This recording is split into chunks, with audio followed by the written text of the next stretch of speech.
afternoon. I'm Victoria Marshall with the latest news from the Washington Watch news desk.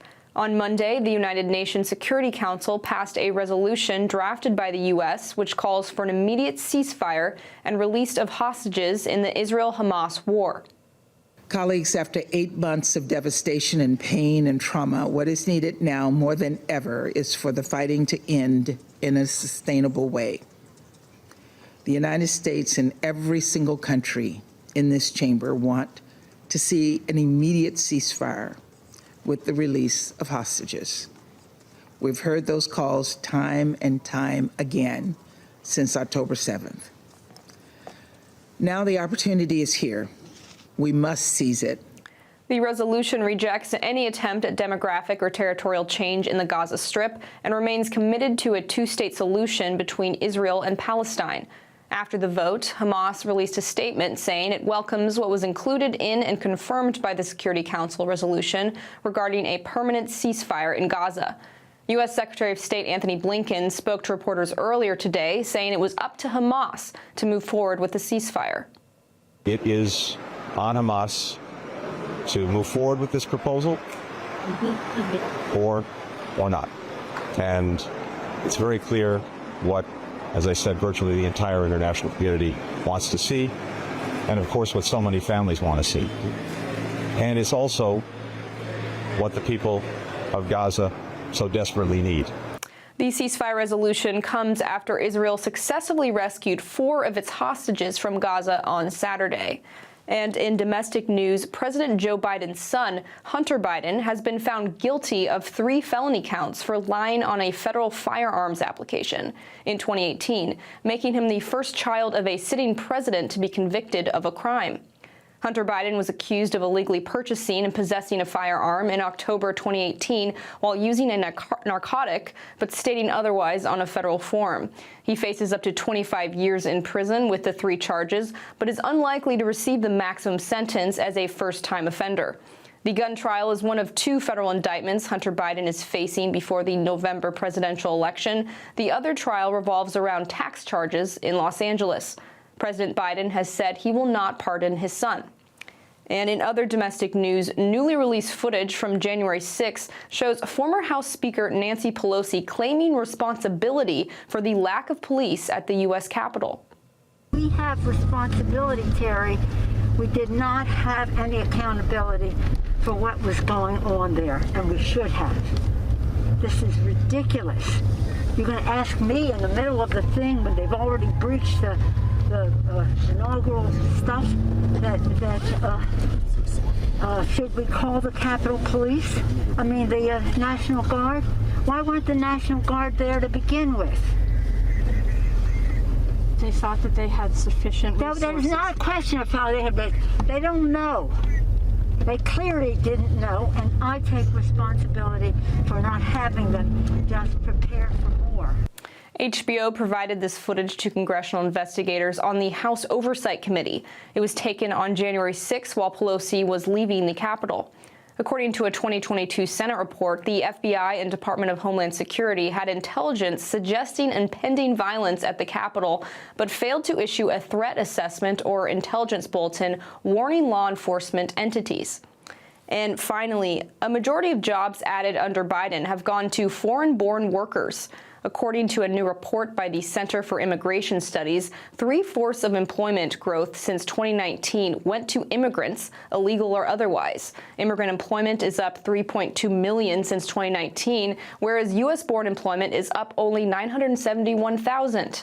And in the last year, U.S.-born employment declined. Further, the labor force participation rate among U.S.-born men has declined dramatically since the 1960s, particularly among those without a college degree. This news comes as thousands of legal migrants across the southern border daily.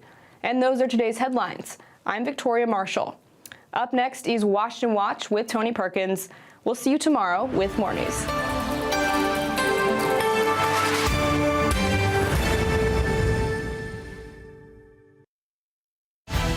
From the heart of our nation's capital in Washington, D.C., bringing compelling interviews, insightful analysis, taking you beyond the headlines and sound bites into conversations with our nation's leaders and newsmakers, all from a biblical worldview. Washington Watch with Tony Perkins starts now. His continued refusal to comply with subpoenas hinders our ability to provide the oversight expected by the founders and demanded by our constituents. House Republicans promised to deliver a government that's accountable, and these resolutions are central to continue our effort to honor that pillar of the commitment to America. Welcome to this Tuesday edition of Washington Watch. I'm your host, Tony Perkins. That was Chairman of the House Rules Committee, Texas Congressman Michael Burgess, earlier today as the Rules Committee prepared to advance a resolution holding Attorney General Merrick Garland in contempt of Congress. We'll get an update from the Hill when we talk with Tennessee Congressman Tim Burchett in just a moment. Also, the United Nations Security Council adopted a U.S.-backed resolution calling for a ceasefire in Gaza yesterday. The Biden administration says Israel supports the resolution, but do they really? Israel regrets any harm to civilians, but it must be emphasized that Palestinians who cooperate with Hamas and take part in their war crimes are not uninvolved. This is the reality we face. The loss of life in Gaza is a tragedy, but if you don't put the blame on Hamas, you're advancing their strategy. That was Israeli diplomat Reut Shafir Ben Naftali yesterday at the meeting of the UN Security Council. We'll talk about it. And Planned Parenthood is not happy about being caught saying they would help facilitate a 13-year-old girl crossing state lines for an abortion and conceal it from her parents. They claimed in court yesterday the request made in an undercover video was fictitious and therefore it didn't happen. The state of Missouri sees it differently. Attorney General Andrew Bailey joins us with the latest in his efforts to hold Planned Parenthood accountable. And next month, Republicans will gather in Wisconsin to officially nominate Donald Trump as the Republican candidate for president. Delegates from the states and territories will also craft a party platform that lays out the GOP's policy priorities and principles for the next 4 years. I'll be there, and I'll be participating in that process once again. Ed Martin, president of Phyllis Schlafly Eagles, is co-chair of the Platform Committee, and he joins us a little bit later here on Washington Watch to talk about a platform prayer initiative. So you don't want to miss that. And finally, you've probably heard about the latest manufactured controversy surrounding Supreme Court Justice Samuel Alito. Lauren Windsor, a self-described agnostic, bisexual, progressive journalist posing as a Catholic conservative at a private dinner, recorded Justice Alito's responses to her leading questions. People in this country who believe in God have got to keep fighting for that, to return our country to a place of godliness. Oh, I agree with you. All right. Windsor says she is exposing the court's ideological bias. Honestly, I think she's exposing something else, and we're going to talk about it. FRC's Travis Weber is going to join me later for that discussion. The website, TonyPerkins.com, lots of resources there for you, contact information for our guests, so be sure and check it out. Well, folks, I think you've realized by now biblical truth is under attack in our culture, and we must defend the faith, and FRC's leading the way. And right now, you can take advantage of FRC's $2.5 million challenge match and have twice the impact when you give before June the 30th. So join us in defending the faith. To do so, text the word DEFEND to 67742. That's DEFEND to 67742, and help us defend the faith in America. Yesterday in New York, the United Nations Security Council unanimously backed a ceasefire deal proposed by the Biden administration for Israel and Hamas. Now, Russia abstained from that vote. Well, earlier today, Israeli officials confirmed they are open to the plan, but only if it meets necessary conditions, including the destruction of the military and governing capabilities of Hamas, the freeing of all remaining hostages, and the assurance that Gaza will not represent a future threat to Israel. Has the Biden administration accurately represented this in the agreement, which they say accomplishes these aims? Joining me now to discuss this and more is Congressman Tim Burchett. He serves on the House Foreign Affairs Committee, the House Oversight and Accountability Committee, and the Transportation and Infrastructure Committee as well. He represents the 2nd Congressional District of Tennessee. Congressman Burchett, welcome back to the program. Good to see you. Thank you, Tony. Thanks for having me on, brother.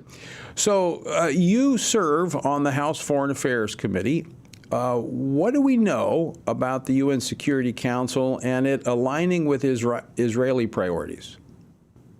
Well, anything dealing with the United Nations, I'm suspect of, Tony. As you know, I've not been a really big fan. I've championed the cause of defunding them, getting out of it, because they, time and time again, don't represent our interest, and our interest is in traditional Americans. This bunch running Washington right now is not traditional. I feel like this is not in Israel's best interest. You know, there's three layers of this thing. The first layer is release some of the hostages. And the second is more along the same. The third is all of them come back. The problem you've got is these people that came across the border, they're just murdering savages. They're demonic. I've seen the tapes of them, of what they did. And some of the people they pulled out were dead when they pulled them out. They killed them, and then they buried them out in the desert somewhere just to mess with the Israelis' heads. And some of the kids, we don't know where they are. And then you got to ask yourself, what in the world is the United States doing negotiating with terrorists? Hamas is a terrorist organization, and this thing is just fraught with problems. Again, let Israel handle it. There's a reason Netanyahu does not want American troops on the ground. He saw what happened under the Biden administration when we pulled out of Afghanistan. 13 brave Americans were killed. They could have shot the suicide bomber more than once, but he was ordered to stand down. I asked that question, and it was found out in testimony in the committee through my questioning. So a lot of problems. Again, let Israel handle this. This is not our business. And United Nations is showing just how worthless and wrong they are once again. Well, also troubling in the resolution at the very end, the last item is, quote, reiterates its unwavering commitment to the vision of a two-state solution where two democratic states, Israel and Palestine, live side by side in peace within secure and recognized borders consistent with international law and relevant UN resolutions. This is essentially giving up the heart of Israel. We've already heard from members of the governing party or the governing coalition in Israel that they won't go along with this. And I can't imagine that they're supportive of this. No, and clearly this is just pure politics, Tony, as you know. Michigan's in play. It has a huge Middle Eastern population. The president needs Michigan. President Biden does. It's leaning towards Trump right now. Working people up there, union people, they're tired of this garbage. They just want to work for a living. They don't want their money supporting a bunch of men dressed up like women, things like that. So there's a lot more in play here than peace in the Middle East, I can tell you that. And once again, anytime we do anything with the United Nations, it is tainted at best. Congressman, I want to get your response to this because we're seeing now more and more criticism in the wake of the weekend rescue of 4 Israeli hostages. Quite amazing to me, daytime rescue. But now they're facing a lot of criticism because of the deaths that occurred of so-called civilians in Gaza as a result of rescuing those hostages. But civilians in Gaza were the ones holding the hostages. Yeah, you even had a member of the media, as it's turned out, was involved in some of this. Yeah, this is not anything that comes out of the media in this country dealing with this is again, very suspect. This whole thing it's unbelievable how fast this country, our learning institutions and our so-called intelligentsia have turned on our ally Israel, and this is another instance of that. These people are terrorists. They had kidnapped innocent civilians. Some of them are American citizens, as you know, and yet we want to play footsie with them, and we want to, go out with our hands out and our checkbook out. Which, by the way, the third part of that of those negotiations, they're going to rebuild Gaza, and I think you know which taxpayers are going to do that. Very good point, Tim, because that's actually not stated in here, but it is specifically listed in here. So we're rewarding these terrorists who come across on October the 7th and brutally murder over 1,200 Israelis take almost 250 back to their country, and many of them have been tortured for months. And we're going to reward them by rebuilding the city that they left, that they ended up, their actions led to it being destroyed. And by the way, we're going to throw in a little extra. We're going to give you a whole state to govern by yourself. Yeah, well, I think we ought to listen to what Netanyahu says. We're not going to do anything till we destroy the military wing of Hamas and their leadership, because that needs to be at the top of the list, because you're going to continue. Remember, this is the group that they brought in. The people in Gaza brought this group in. This is not. This is their doing. And so, yeah, these people are terrorists, and they need to be treated as such. And any negotiation with them is bad. You know, the horrible thing is the innocent civilians, the uneducated folks fall into this trap. You know that, and I know that. They're the ones that are always going to get obliterated. When Daddy was in the Pacific in the Second World War on Okinawa, you know, he went back for the 50th anniversary of Peleliu. He wouldn't go back for the 50th anniversary of Okinawa because of all the civilians that got killed and were mistreated by the Japanese. So, you know, this is what happens. It's unfortunate. We need to let Israel go in there and end this as fast as possible. That's going to save the most lives. And if the UN wants to end this thing, tell Hamas to release all the hostages. Right. Hold Hamas accountable, not Israel. It's Hamas that's responsible for this. Final question for you, Congressman Tim Burchett. We've been tracking. I know the House Rules Committee is in recess at the moment. They've been debating the contempt of Congress charges against Attorney General Merrick Garland. What can you tell us? Well, Merrick Garland obviously is hiding something. They released the written transcripts of it, just not the audio of it. And now we're being told that there's things that were left out. So, you know, we've got a Justice Department that's scared against America.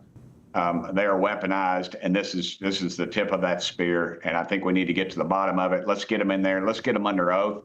And granted, now the Republicans, they're probably not going to be enough of them to have enough guts to hold him in contempt, but dadgum, we ought to put it up there and let people know how their representatives voted.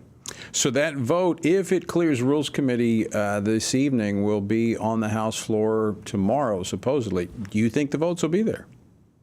I think it's going to be really close. I do.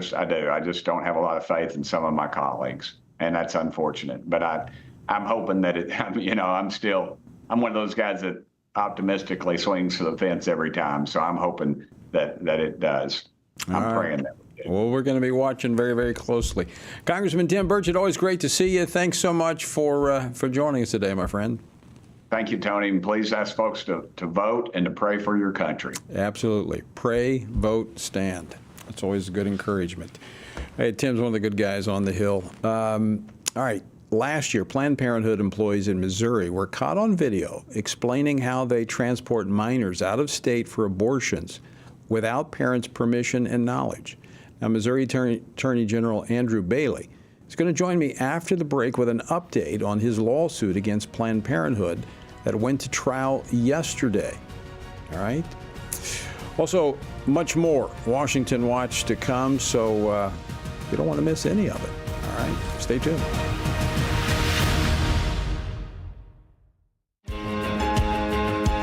Download the new Stand Firm app for Apple and Android phones today and join a wonderful community of fellow believers. We've created a special place for you to access news from a biblical perspective, read and listen to daily devotionals, pray for current events, and more. Share the Stand Firm app with your friends, family, and church members, and stand firm everywhere you go. Sometimes the headlines are overwhelming, and it feels like we're all alone and there is nothing we can do. That is exactly what the enemy wants us to believe. Reading through the Bible, there are many things that are counterintuitive. One of them is that God never uses a majority. It is always a minority devoted to the truth. Here at Family Research Council, we are grateful to stand side by side with other believers for the truth. And as a result, God is making a difference. When you partner with us, you are joining with Christians around the nation in standing together for the truth of God's Word, supplying pastors and parents and school boards with training and resources to stand up against the indoctrination of our children. Together, with God's help, we can preserve freedom for the next generation. Go to frc.org and become a STAND member today. All of us are born with the desire to find truth and meaning. Where did I come from? What happens when I die? While our answers to these questions may divide us, we are united in our need for the freedom to answer life's biggest questions and make life's biggest decisions for ourselves.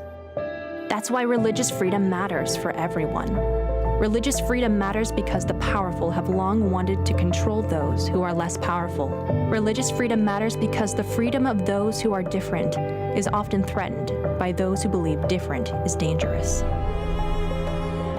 At the Center for Religious Liberty at Family Research Council, we promote religious freedom for everyone because the only alternative is religious freedom for no one. We encourage Americans and the American government to engage and advocate for the persecuted, and they do.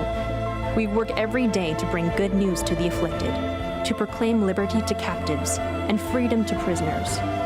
We do it because that's what Jesus does. We work to give freedom to others because we ourselves have been set free.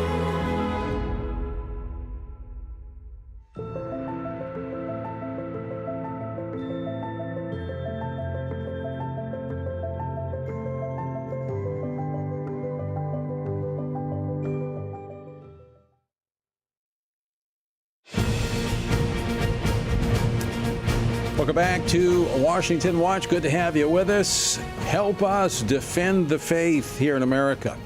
Between now and June 30th, we've got a challenge match of $2.5 million. So whatever you give will be doubled. So you can double your impact. Simply text the word DEFEND to 67742. That's DEFEND to 67742. And stand with us as we defend the faith. Yesterday, a hearing took place in a Missouri courtroom to consider Missouri Attorney General Andrew Bailey's lawsuit against Planned Parenthood for trafficking minors out of state to obtain abortions without parental consent. The allegations stem from a video recording that shows a man asking how he could take a 13-year-old girl to another state for an abortion without her parents finding out. Now, Planned Parenthood employees walked him through the process on camera, explaining they provide such services every day. Join me now to break down yesterday's hearing and explain what comes next in the effort to eradicate Planned Parenthood once and for all is Missouri Attorney General Andrew Bailey. General Bailey, welcome back to the program. Thank you for having me on. So the biggest defense line I saw yesterday from Planned Parenthood is it said, well, this was all fictitious, therefore it didn't happen.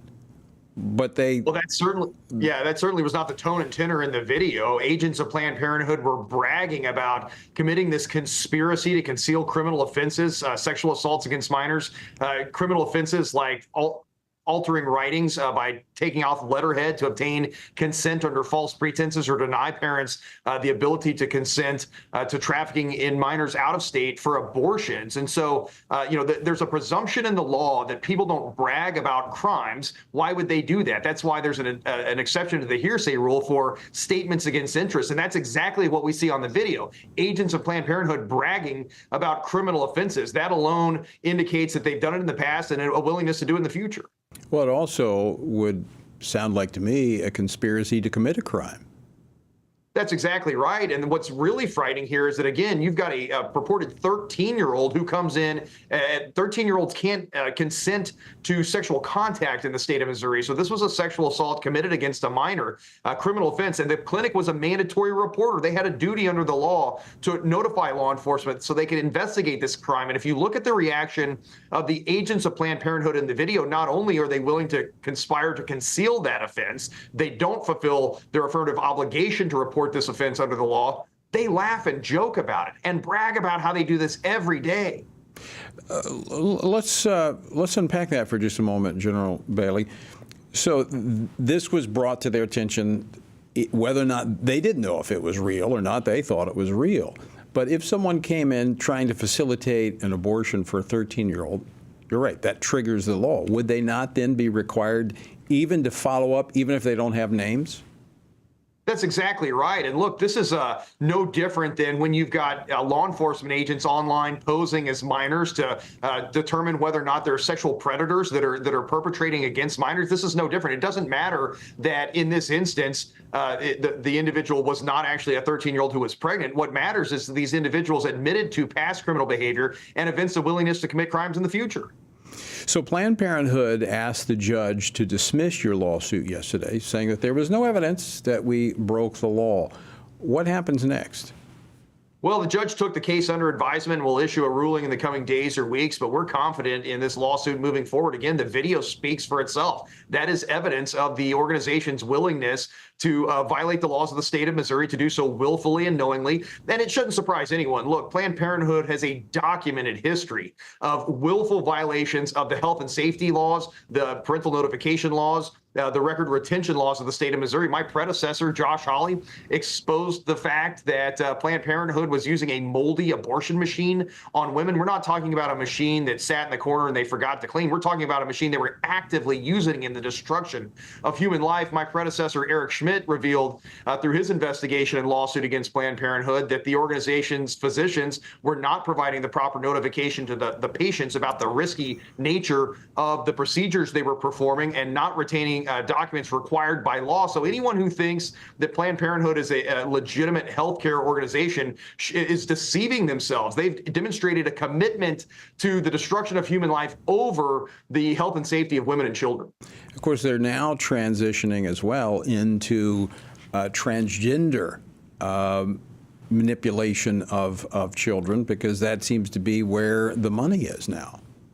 Yeah, that's right. I mean, again, when my office launched an investigation in February of 2023 into a clinic in St. Louis that was mutilating children using dangerous puberty blockers and cross-sex hormones and irreversible surgeries for children under 17 years of age, the clinic in St. Louis, we called for a moratorium. They declared that they were the only clinic providing those kinds of services in the state of Missouri. Subsequent investigation revealed that wasn't true. There was a shadowy and clandestine network of these clinics to include Planned Parenthood. And when we began our litigation against these clinics and the legislature began enacting a statute to prohibit these dangerous mutilating surgeries, Planned Parenthood accelerated their processes and tried to recruit more clients. They wanted to hasten the assembly line of destruction of human life. General Bailey, let me ask you a question, because you are aggressively pursuing this, and you're not giving any safe harbor to Planned Parenthood and to those who would abuse children. Is this happening in many parts of the country because government is turning a blind eye? Yeah, for far too long, Planned Parenthood has gotten a pass, and that makes no sense to me. Again, the laws of the state of Missouri matter to me as the chief law enforcement officer of the state, the chief legal officer of the state. And so, when you've got an organization that repeatedly and willfully flaunts its violation of those statutes, health and safety statutes that matter, again, to patients that think they're getting health care when in fact the organization is pushing a social agenda ahead of the health and safety of its patients, that is troubling. Final question for you, Attorney General Bailey. When do we expect to hear something from the judge? How long might this take? It could take up to a month. I doubt it'll take that long. We anticipate within the next 2 weeks we'll receive an order. And, either side can appeal. But at the end of the day, this litigation is not going to be over with this decision. My guess is that my expectation is the court will allow this lawsuit to go forward, and we'll get into discovery.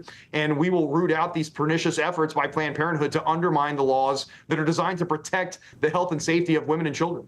All right. Well, General Bailey, we look forward to an update when you hear from the court. And again, we appreciate you protecting the children and pursuing those who would exploit them. Thank you, sir. Attorney General Andrew Bailey. And, folks, you're not going to hear stories like this in the legacy media. And this is why we're here, to give light to those who are fighting to uphold truth and to pursue those who would abuse the most vulnerable in our society.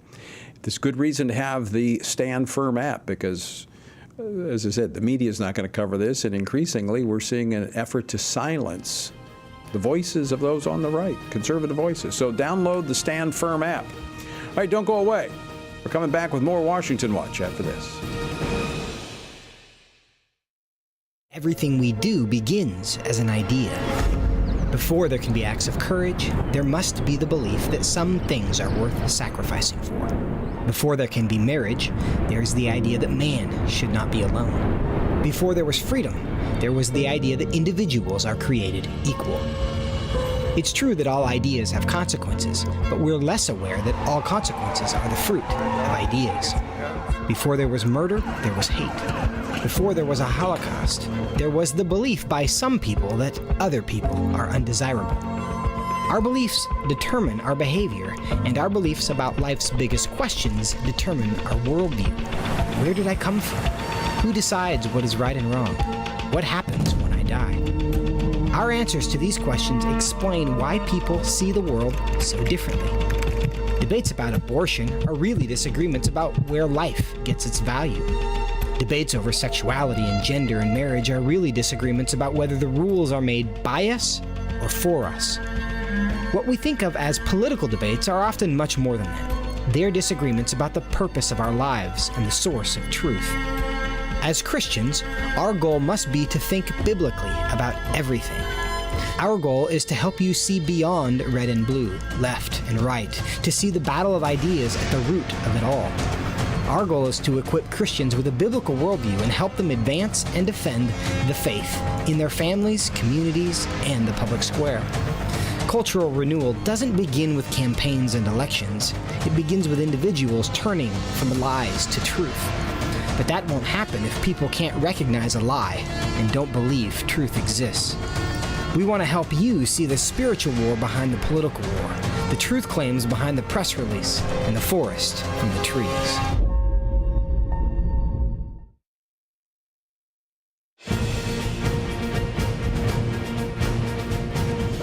This is Washington Watch. I'm your host, Tony Perkins. Good to have you with us on this Tuesday. Be sure and download the Stand Firm app. Go to the App Store and download Stand Firm app.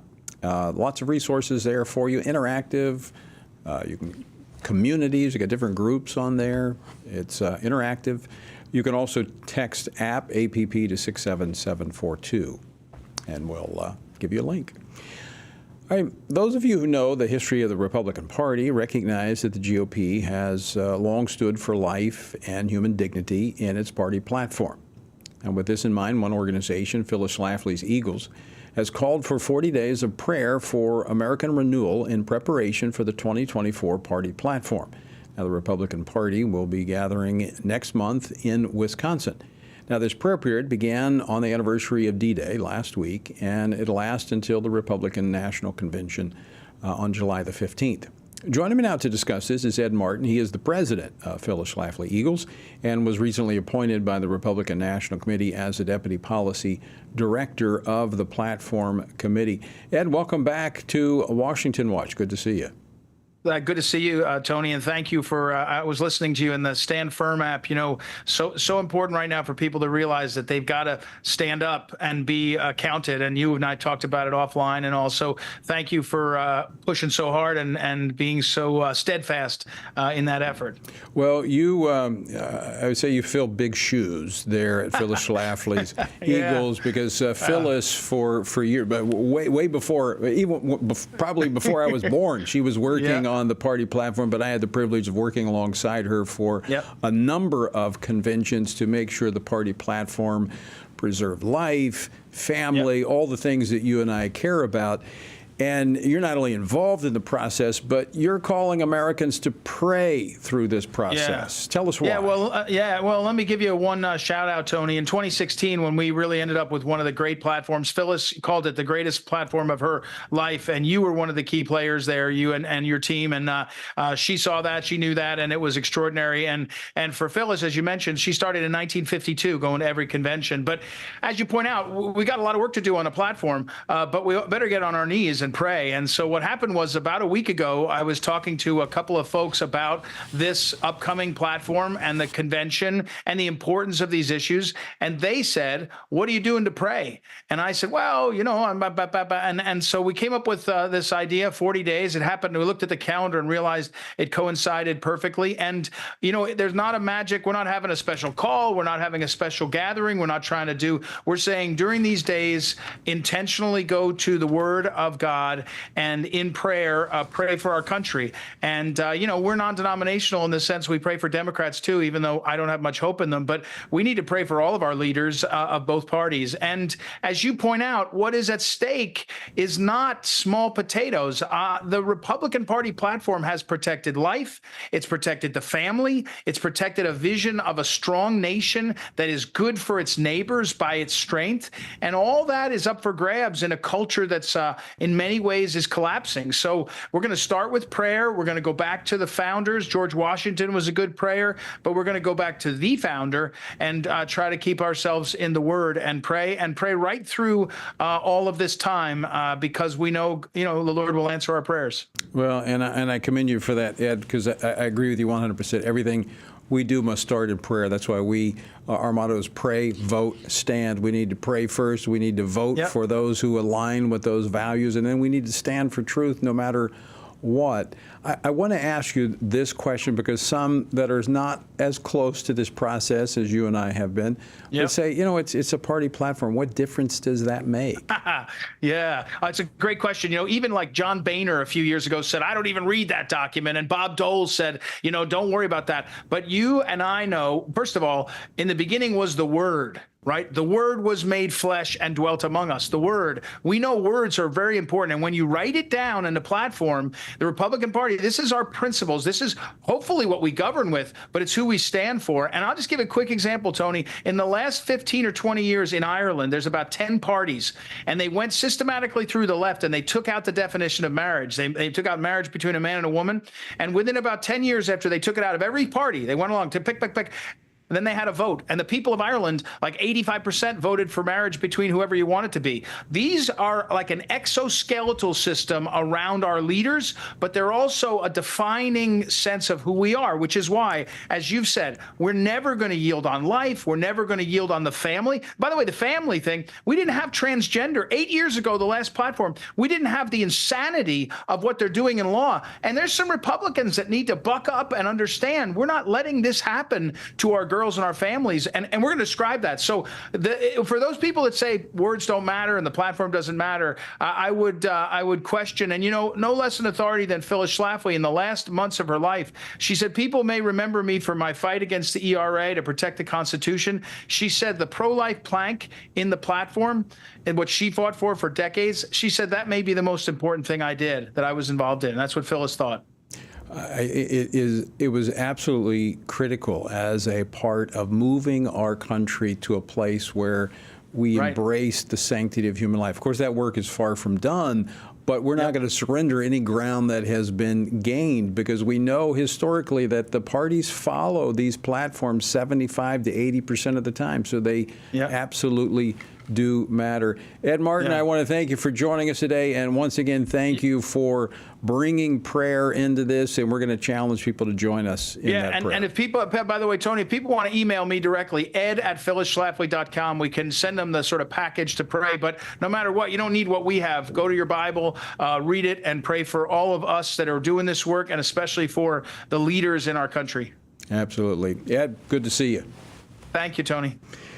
And folks, we've got some links at tonyperkins.com, and we're going to have some expanded prayer initiatives as we move into the convention. So be sure and stay tuned for that. Also, as I say, pray, but you also need to act. I'm going to have some action steps for you next. Don't go away. America was a bright light until the culture gave into darkness. But we won't. We're in a battle for the soul of our nation, between right and wrong, between truth and lies. At a time when the mainstream media is blocking Americans from truth, millions are searching for a source of trustworthy news that shines a light in the darkness. At this time of great need, FRC is lighting the way forward. For 40 years, Family Research Council and its partners have stood together to advance and defend biblical truth in government and culture. Between our flagship broadcast program, Washington Watch with Tony Perkins, to our news outlet, The Washington Stand, FRC is providing believers across the country with news they can trust from a biblical worldview. When you stand with FRC, you help light the way forward for America and the next generation. Go to frc.org/give. Jesus said in John 15, "These things I have spoken to you, that my joy may remain in you, and that your joy may be full." In 2024, in these divided and uncertain times, how can this be possible? By abiding in Him through His Word. At Family Research Council, we want to help you do that, which is the reason for the Stand on the Word Bible reading plan. In just 10 to 15 minutes each day, you will have read the entire Bible in just 2 years. But more importantly, you will be abiding in Him daily. Find our Bible reading plan at frc.org/Bible. And join Tony Perkins each weekday for a 10-minute devotional inspired by the daily reading and designed to encourage you on this journey through the Bible. Listen on Apple Podcast, Spotify, and YouTube. And remember, the grass withers and the flower fades, but the word of our God will stand forever. Research has found that there are 59 million American adults who are a lot like you. There are millions of people around the country who are born again, deeply committed to practicing their faith, and believe the Bible is the reliable Word of God. But that's not all. They're also engaged in our government. They're voters. They're more likely to be involved in their community, and they're making a difference in elections. The problem is that a lot of them feel alone too. We want to change that. FRC wants to connect these 59 million Americans to speak the truth together, no matter the cost. If you want to learn more about this group and what it means to be a spiritually active, governance-engaged conservative, or if you want to find out if you are one of these sage cons yourself, join us. Go to frc.org/SAGECON, SageCon, to learn more. That's SAGECON, SageCon, to learn more.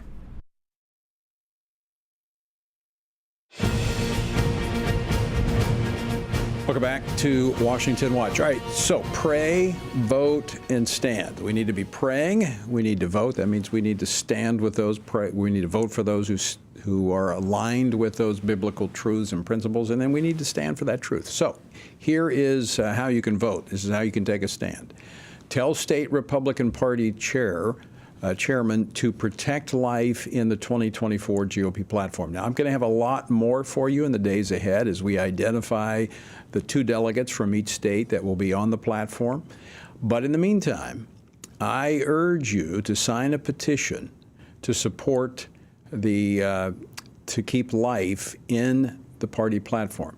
So here's how you can do this. Text the word life to 67742. That's life to 67742. You'll get a link so that you can communicate with the chairman of the Republican parties for the states, just telling them to, hey, stand firm on life. We've got to protect life. So again, text life to 67742. All right, this is where I've got to have your help.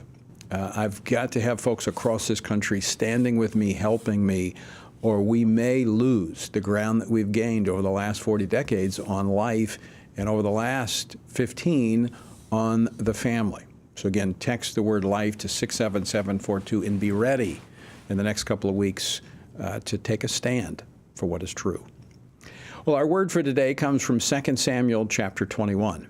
Now there was a famine in the days of David for 3 years, year after year, and David inquired of the Lord, and the Lord answered, "It is because of Saul and his bloodthirsty house, because he killed the Gibeonites." Now, I'm sure the media of David's day pointed to climate change as the cause of the famine.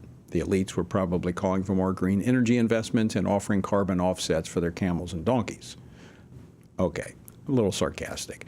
Look, today the idea of attributing famine, pestilence, or other natural disasters to God is ridiculed. It's easy to see how this understanding of God's power is mocked by the so-called modern mind. If God didn't create it, how can he control it? We see here that it apparently took David a little time before he inquired of the Lord about the cause of the famine, and the Lord made clear it was connected to the nation's leader at the time, Saul, breaking an oath made by Gideon centuries before. When you think about it, that's significant. What promises have our nation have broken in its nearly 250 years? Something to pray about. If you'd like to join us in our journey through the Bible, text Bible to 67742. Now, here's a question for you. Do you know what flag Justice Alito flew at his New Jersey home? Well, I would think you would. That's been all over the legacy media, as the left is attempting to force him to recuse himself from cases involving former President Donald Trump. Now, the latest attack was launched last night. A left-wing activist released audio recordings from an off-the-record gala for the Supreme Court Historical Society that featured Supreme Court Justice Samuel Alito and his wife, as well as Chief Justice Roberts. Now, on the recordings, Justice Alito is asked leading questions about political polarization in America. Now, this comes as the legacy media has ramped up attacks on both the Supreme Court and as an institution, and the Alitos specifically. Now, given that Justice Alito was the author of the Dobbs decision overturning Roe v. Wade, we cannot ignore the spiritual element of the current attacks against him. Joining me now to discuss this is Travis Weber, Vice President of Policy and Government Affairs here at the Family Research Council. Travis, welcome back to Washington Watch. Thank you, Tony. So I'm going to play this clip because clearly it's a leading question that is being asked. Play clip number 9. People in this country who believe in God have got to keep fighting for that, to return our country to a place of godliness. Oh, I agree with you. I agree with you. So it's kind of hard, a lot of background noise here. So she's recording probably on her phone. She was posing as a Catholic conservative when in fact she's agnostic, she's bisexual, she is so-called progressive journalist. And so she's asking, and there's a whole series of these leading questions. Someone asks you a question, and of course, he's being candid there. I agree with you. We got to take a stand. But what does that mean? The left is playing this up that, we've got to return our country to godliness. Is that some kind of threat to America? Yeah, I mean, Tony, this is almost funny if the implications were not so dangerous for the continued erosion tactics like this of our country. Because you listen to that recording, she's making a statement and then sort of getting him to agree with her. She's the one who made the statement. I have people do that all the time when they're talking to you at a dinner and you can't hear. And I mean, you're going to be rude and say, no, you're wrong. You're going to engage in conversation. Every person in this country has personal opinions. Now, right? I will say this, that Justice Roberts was actually a little more confrontational in response. She tried to trap him, and he said, "No, I'm not going to go there. Or I don't agree." Yeah, I mean, what she's going in, and the Supreme Court Historical Society, by the way, where this was taking place, has I think released a statement saying that this was a violation of trust that was understood and presented as part of the gathering, and I don't. They were noting that this will result in expulsion and loss of membership for people who violate the agreement that people who enter into that setting. So, there's a lot of sort of stories being written about what Justice Alito supposedly agreed with or supposedly said, but there's a lot of things happen here that are not being discussed, including the tactics that occurred to get this. So when those on the right do this, they're challenged. In fact, David Daleiden, who a number of years ago went undercover to expose Planned Parenthood, and he was charged with unlawfully, secretly recording Planned Parenthood employees, and got a judgment of $2.4 million against him for recording without their knowledge, which is exactly what this woman did. Yeah, I mean, there are laws that prevent the recording of conversations unless certain conditions are met. And, in Daleiden's case, there was a civil lawsuit that was filed against him and pursued. That's certainly, there's a question here about how the facts of what occurred and whether it violated the law. That's different circumstances.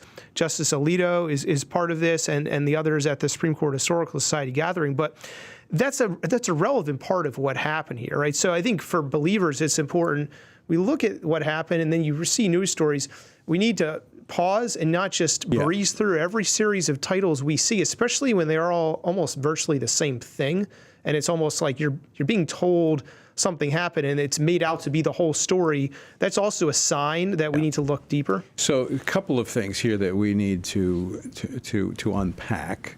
And one is just what you brought up. As Christians in this age in which we're living, I think great discernment is needed. Now, Samuel Alito and his wife have been in the news for, I don't know, a couple of weeks now. You know, it's been about whether they flew their flag upside down, whether they flew the appeal to heaven flag and what that meant, and, you know, assigning intentions to them for simply flying the appeal to heaven flag, which I've flown years before January 6th or Stop the Steal or anything like that. So they're assigning motives to them, but they're scrutinized. They're being scrutinized, and of course, people read headlines. We've got to be very discerning in this day and age not to be deceived by those who have an agenda. That's right. And so as we look at headlines and we ask ourselves, well, how do we discern? We have to be aware of the circumstances and facts of what is occurring around the headline, outside of the headline, just observing the situation as we see it. And, you know, let's look at some of those. Why is Justice Alito, Justice Thomas, why are they the subject of so much of this? Well, what's the state of the federal government with regard to radical progressives being able to accomplish their agenda? What's standing in their way? Well, it's not the Senate. The House is holding on. It's not the presidency. It's the Supreme Court. Right. And so that's a fact. You know, all we're saying is that's a fact. Well, and we've seen that. They've been on these campaigns of dark money, and they've been campaigning around the courts. Remember Chuck Schumer, you know, out there in front of the court when Gorsuch was nominated, you know, saying that the court was sowing to the wind and they were going to reap the whirlwind. Virtually a threat. Right. I mean, that's threatening language. But let's talk more about the context that you brought up when we look at Justice Alito. And we've got, here's the other thing we have to do as Christians, Bible-believing, Jesus-following people. All right, and we don't need to apologize for that anymore. We follow Jesus, we believe the Bible, and we realize there is a spiritual realm. And I believe that what we're seeing here is a manifestation of the demonic activity stirred up because Justice Alito, this is part of it, Justice Alito was the author of the Dobbs decision, which stopped after 50 years the abortion on demand until birth in this country that was forced upon this country. Now, it didn't overturn abortion. It allowed the states and the others, the elected officials to legislate on this. But that stopped the wholesale murder with government sanctioned in this country. I believe that stirred up the demons of hell. It absolutely did. And Justice Alito, in taking that stance, put himself in the crosshairs of anyone who desires to see that agenda continued. But not just the individuals on the left, but the spiritual forces that Paul talks about in Ephesians chapter 6, that we wrestle not against against flesh and blood, but against principalities, against powers, against the rulers of the darkness of this age. And Travis, I think it's time as Christians that we recognize that there is more going on than what we see with our eyes. That's right. And we position ourselves rightly with regard to being able to address what you just described, Tony, and that is understanding Ephesians 6, understanding our scriptures, understanding who we are in the power of the Holy Spirit to take on, in the authority of Christ, forces that are afflicting our country, afflicting the people of our country, whether they recognize it or not, afflicting our people for evil and for ill. So let's talk about how we respond to this when we see let's kind of walk people through. How do we respond? All of a sudden we see these headlines. And of course we want to connect the dots as we've just done here. So how do we respond to that? Yeah, so I think one, it's aligning ourselves with the mind of Christ and with the scriptures, right? We have to position ourselves within that lane. Now, we read a story like this, we're just talking to the Lord about it. We're praying about it. We're asking him, Lord, how do I perceive and understand this? And if we're not sure, we wait on the Lord. We don't rush out with our opinion before waiting before the Lord. So we need to take these matters in prayer. We do. And so for that process of discernment, part of that is praying and asking, as a follower of Christ, and that's who I'm speaking to right now. We have the Holy Spirit, who is our teacher, who leads us. And so we need to pray through these things.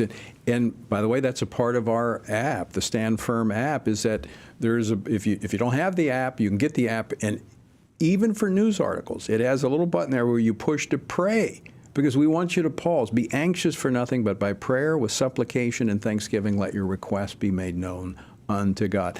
I believe, Travis, we need to be, when we see someone like Justice Alito, not saying he's perfect, I'm not perfect, but when we see these stories, we need to be praying for him and his family and say, Lord, what's this about? Show us what this is about. Protect him from any unjust force that's coming against him. Right. And if we look at the timing of this, these smears are trickling out at certain times. We have to remember as well, the Dobbs decision draft was leaked as well. So we don't know what is making its way out of the court that shouldn't be right now. We have to remember the context in which this is being placed.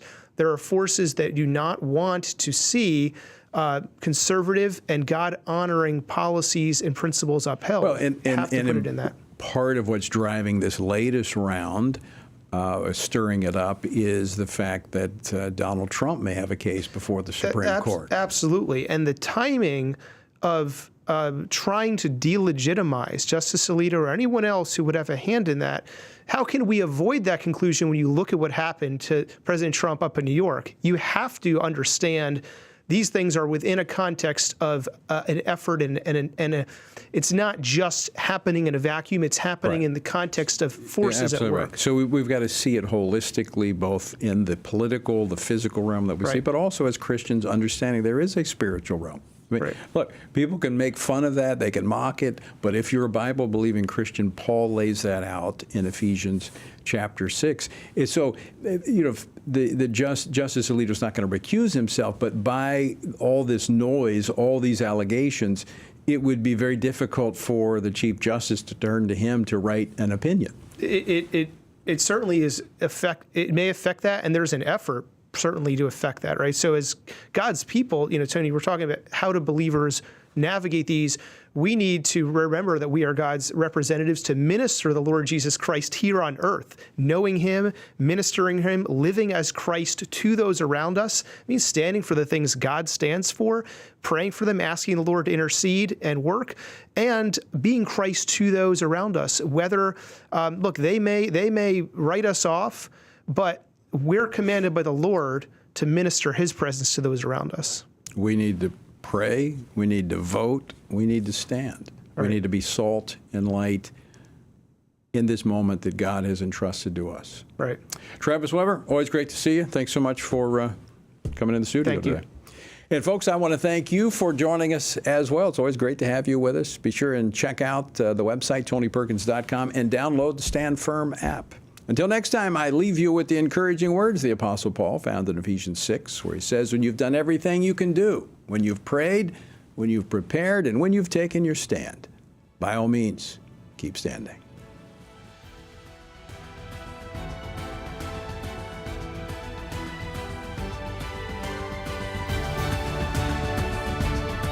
Washington Watch with Tony Perkins is brought to you by Family Research Council and is entirely listener-supported. Portions of the show discussing candidates are brought to you by Family Research Council Action. For more information on anything you heard today, or to find out how you can partner with us in our ongoing efforts to promote faith, family, and freedom, visit TonyPerkins.com.